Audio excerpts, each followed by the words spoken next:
त्याला शरण मात्र जावं लागते महाराज. तुकाराम महाराज शरण गेलो. तुकाराम महाराज शरण गेल्यामुळं त्यांना जो रस मिळाला त्यांनी साकलं त्यांनी त्या रसाला महाराज. तुमच्या आमच्यासाठी शिल्लक ठेवून सांगायला लागले महाराज काय शेवितो हारस वाटितो आनंद शेवितो हारस वाटितो आनंद शेवितो हारस वाटितो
कृष्णाला पंचपक्वानाचं जेवण खातो म्हणलेलं सोन्याचं ताट मोत्याचं ताट ठिकाणी असणारा पाठ बसायला सगळा थाटामाट झगमगाट जिगडी बघून तिगडी असणारा एवढं केल्यावर देवाला चल जेवायला म्हणलं येईना. कुठे गेला देव? विदुराच्या घरी गेला माणूस. आणि विदुराच्या घरी जाऊन काय खाल्लं हो? कन्या खाल्यावर. सुरभा काकी होती विदुराची पत्नी. देव आला देव आला घरी देव आला घरी देव आला म्हणून देव येणार आहे म्हणून देव येणार आहे म्हणून काय केले हो? केळ ठेवले ते केळ. त्या भावनेच्या घरामध्ये महाराज तिनं काय केलं हो? केळ सोलायचं केळ आतलं खायचं. देवाला कातोडे दिले. देवाला काय दिले हो? कातोडे दिले. 2-3 केळ देव कातोडेच चोकुलाला फोनाला. विदुर काका आले बघले. अगं सुनबे काय करतेस हे? काय करतोय मी? देवाला केळं देतोय. अगं केळं देत नाही तू कातोडी देतोस देवाला. वरची सालं दे सालपट देतोस आणि तू केळ तू खातोस. मला ध्यानच नाही. मग पुन्हा त्या काकीने असणाऱ्या विदुर काकाला केळ दिलं देवाला. हा देवाला काय सांगितलं? विदुरा अरे गोड लागत नाही का? आणि त्या केळाच्या सालपटी जेवढा भाव होता तेवढा या केळात नाही.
बाई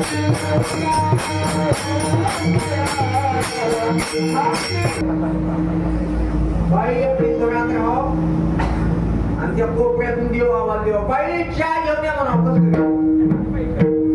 बोंबलत रस्त्यावर म्हणणार देव पण आहे पाहिजे ते लई गरीब बाई काहीच म्हणणार अंघोळ गरम पाण्याची म्हणणार थंड पाण्याची म्हणणार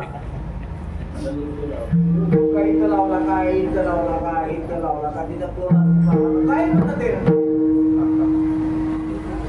त्याच्या गण तोंडाला लावतात कोण त्याच्या पायाला लावतात कोणी अंगाला लावतात त्याच्या डोक्यावर लावतात काय त्याला काहीच म्हणणार त्याला गरम कपडे लागणार त्याला काही हिव वाजायला म्हणणार थंडी वाजायला म्हणणार गरमी काय म्हणतात उदबत्ती 5 रुपयाच्या अन्नास म्हणणार 10 रुपयाच्या अन्नास म्हणणार त्याचा पेढा लावून तोंडाला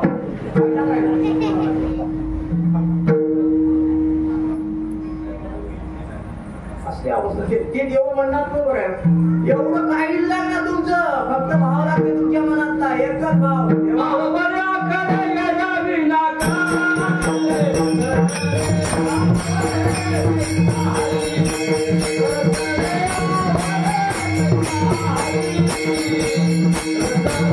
देव मुठीत येतो देव मुठीत बाया म्हणतात माझा नवरा मुठीत थांबला मुठीत म्हणतात की आहे आमचं मुठीत आहे आमची कुठेही जाईना याला मुठी ठेवण्यापेक्षा त्याला मुठी ठेवा ना काय लागते हो त्याला दुसरं काहीच लागणार एक भाव लागते फक्त भाव मनातला लागते दुसरं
अंतःकरणातून केलेली भक्ती फक्त भाव असणाऱ्या भगवंताला जर आठवण गेलो तर भगवंताला दुसरं काहीच नाही लागणार वाढत प्रेमानं त्याचं नाव घ्यावं लागते प्रेमानं तुझं अंतःकरणानं त्याच्यापर्यंत जावं लागते त्याला हात मारावं लागते काय लागते हो बाई होती